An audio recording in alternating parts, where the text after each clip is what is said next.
If you've been following me, you already know that I'm getting rid of all my plants and I'm starting fresh from scratch. But that means I have to start collecting a lot of the seeds that I want to be saving so I can grow them next year. So in this video, we're going to be collecting 5 different types of seeds from 5 different types of flowering plants because I want to save these flowers for the next year. So let's collect them. What's going on, my plant peoples? I am the ADHD gardener where I use gardening, houseplants, and humor as a form of mental health therapy. And we're in my front yard because I am ripping everything out. All the old plants, everything is gonna get redone because remember, it is part of me trying to get my mental health better, which means starting from scratch. But before I do that, I have a lot of flowers that I wanna be collecting seeds from because I love them so much that I wanna be able to grow them next year. Depending on what type of flower you're looking for, you may wanna skip around within the video so you can find that right flower. But for now, the first flower that we're gonna go over is a delphinium. Before we continue, let me know down in the comments below, what type of flower seeds are you trying to save? What type of flowers did you grow this year? I'm really interested in, and let's get talking about the beautiful flowers because maybe your ideas will give me a new idea to grow a new flower. This one is awesome. As you can see, obviously is dying because the season is changing. Delphiniums are a perennial plant, which means they are going to be coming back next year. So once you grow them from the seed one time, they'll keep growing. And actually, I believe they spread. Delphiniums ideally would love a bunch of full sun, but unfortunately, I don't have full sun in the front of my house. I only have half sun, half shade. So what happens is this plant did not get to its optimal size. This plant can get up to like 5 to 8 feet, depending on how much sun you give it. So this one got maybe to about 3.5 to 4 feet. So that's okay, it's not bad, but I still want to save the seeds because you never know if I want to make more, give them away to people, or just start the delphiniums in another spot. Oh, another fun fact about the delphinium is that they will keep spreading because if you don't pick the seeds will eventually drop because, during wintertime or the fact that the whole stem has died off completely, the seeds start loosening up inside of the pod. So once the plant leaf or the stem completely dies, it has a better chance of just dropping on the ground. And that means you're gonna get more delphiniums over and over again. A lot of flowers in fall by now, if they're not fall type flowers, they are gonna start dying. And the first thing you're gonna notice is crunchy brown leaves. It starts to lose its color. It may go yellow. It's definitely gonna go brown. A lot of parts of the plant is gonna be dying. But for the delphinium, the flower stems that are really long, like the one I have right here, that one is gonna have tons of the flowers. You can take a pair of scissors and just cut one of the stems off that's already dried. But if the plant is really, really dry in itself, sometimes it'll just snap. Found them. You see it? I opened up one of these little green thingies and those are the seeds. They're very immature. Look at the color. This is not ready at all. Look at the pod. It's very, very green. So once this dries up, then you'll be able to get the little seeds out of it. Plant number 2 are snapdragons. They're very similar to delphiniums. I don't really know if they're in the same family. I'm not sure. I'll put it right up here. But these are also perennials. They will come back over and over again. This particular type of snapdragon, as you can see, is multicolored. I mean, it's just beautiful. I don't have this. This is the first time I grew this. So I want to collect the seeds so I can hopefully store them. So in case I want to grow them somewhere else, I got seeds. Snapdragons also love full sun.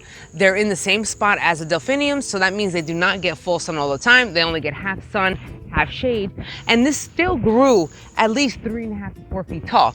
So I can't really complain. I mean, imagine how tall they would have gotten if you lived them in full sun the entire time.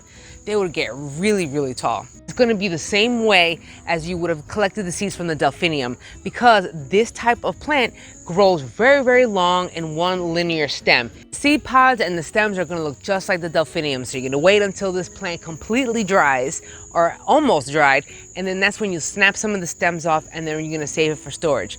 I will be going over seed storage later on in the video, so stay tuned for that one. But for now, this is how you would harvest the seeds from the snapdragon.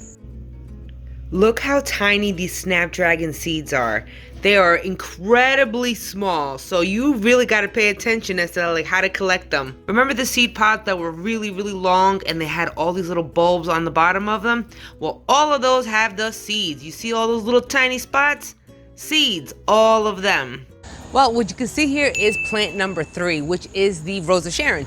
Now, the Rose of Sharon plant is a deciduous flowering shrub, which does wonderful in full sun. So the more sun you give it, it will look nice and bushy. It will give you a lot of flowers. But as you can see here, it doesn't get a lot of sun. this only gets partial sun, not nearly enough. And that is why my plant basically looks kind of like stringy and leggy. But if you see my dad's Rose of Sharon's, look how large his gets. Look how many flowers he has. And maybe, I don't even know if it has a lot of flowers this time, but that's because the flowers are dying. A fun fact about the Rose of Sharon, which this also applies to the upcoming flower also, that this is actually edible. You can eat a Rose of Sharon, right? I mean, this is crazy. It is a perennial. That means it's going to be coming back every single year, larger and bigger and all that fun stuff. But you also have to watch out for, if you do not collect all the seeds that come off of this Rose of Sharon, you will get a bunch of seedlings growing the next following year, because that happens to my dad every single year. He has so many seedlings and he doesn't even know what to do with them. Once the flower dies off, you're gonna have this pod right here, and that is where all the seeds are being stored right inside. So we're gonna take that, and this is still green, so that means the seeds are not gonna be ready yet. But if you let this dry up and crisp up and that, brown up, then the seeds you can just open up and then they're right inside. See that? Those seeds are still green, which means they're not mature yet. So all you gotta do is just leave it for a little time, let it all brown up and crisp up, and then you got some seeds. Plant number 4 is going to be the hollyhock plant. Now this is a beautiful, beautiful flower, and it's actually in the same family as the Rose of Sharon. They both are in the mallow family, and then they all have a characteristic plate-like, petals. And you know what the fun thing about that, and as well as the Rose of Sharon, is that they're both edible. So technically, you can eat the leaves, the petals, and all of that stuff. I mean, what does it taste like now? Wow. It tastes floral. This flowering plant has grown up to at least 10 feet tall in the front of my house. I mean, ideally, this would also love some full sun, but you can definitely tolerate half sun, half shade.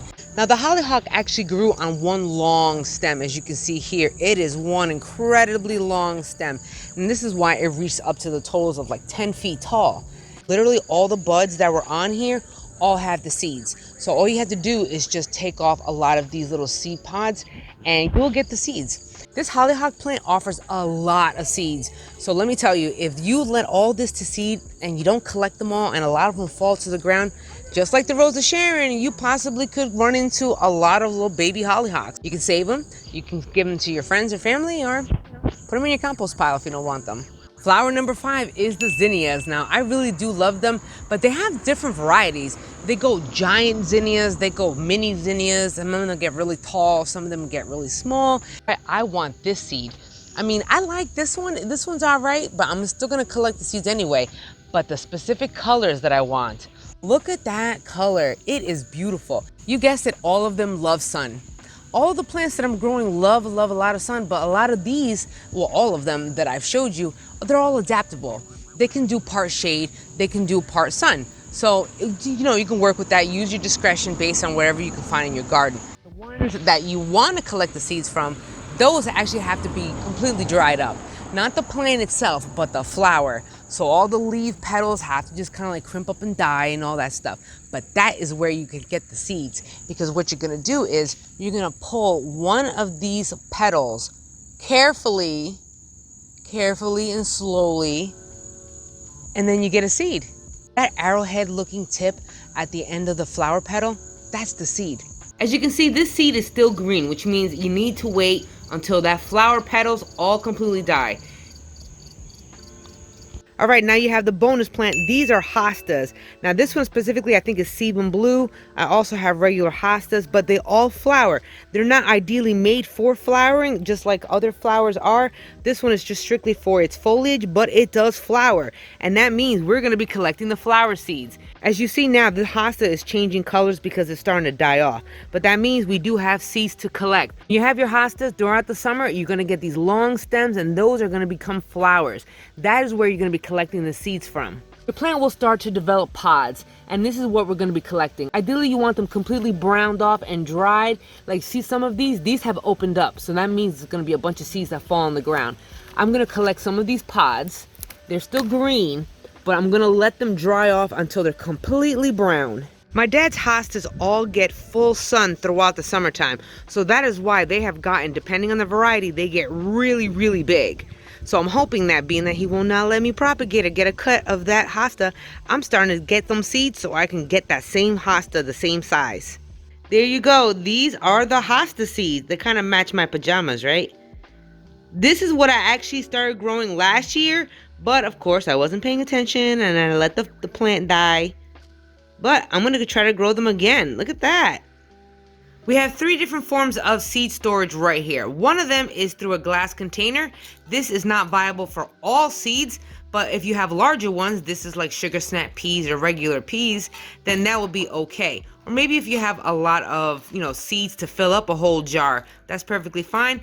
It is airtight and it's good to go.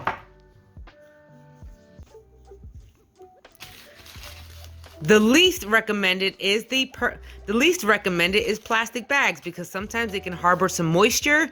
Also, if your seeds are not dry enough, then you can definitely create some mold in here, and trust me, that's happened to me. So you got to be careful with this. Maybe if this is just temporary, that works also. Then we have paper. Envelopes are fantastic, but then again, if you have small seeds, like for example, purple mustard seeds or those Snapdragons, those are incredibly small, so sometimes you can lose them in the envelope. But if you have a seal, like a storage one, like where it has a seal on it, then you can use them. This is oregano, my dried oregano that I was trying to just store, and then you can use them something like this. You want to store your seeds in a cool, dry place. Avoid all humidity because humidity is your enemy. I really hope you enjoyed this video and you got some good information out of it. Let me know down in the comments below what type of flowers are you going to be growing this year. If you did enjoy this video and you want to show me some love, don't forget to smash that like button. You can catch me on Facebook and Instagram all the time. And also stay tuned for Sundays because I be live streaming twice a month on Sundays. And last but not least, let's grow our happiness one plant at a time, one day at a time. I'll catch y'all later in the next episode. Peace and love.